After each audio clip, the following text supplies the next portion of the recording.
Ranji trophy group सीत गोंय आड Himachal प्रदेशाची match draw जाली। First इनिंगेत lead घेतिल्ल्यान गोंयाक 3 पॉइंट मेळ्ळे, हिमाचलाक 1 पॉइंट मेळ्ळो। ग्रुप सीत गोंय आनी हिमाचलाचे प्रत्येकी 12 पॉइंट जाल्यात, पूण हिमाचलाची रन रेट बरी आशिल्ल्यान ते 6व्या सुवातेर आसात, जाल्यार गोंय 7व्या सुवातेर आसा। गोंय ह्या सिजनात 6 रणजी मॅची खेळ्ळा आनी सगळ्यो मॅची ड्रॉ जाल्यात।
तुमकां ह्यो खबरो चुकल्या आसात जाल्यार आमच्या prudentmedia.in वेबसायट वा ट्विटर अकाउंट prudent गोवा वा facebook.com/prudentmedia ह्या अकाउंटाचेर मेळटल्यो।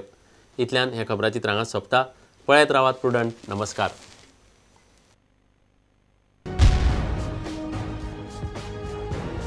तुम्ही पळयतात Prudent. You are watching prudent.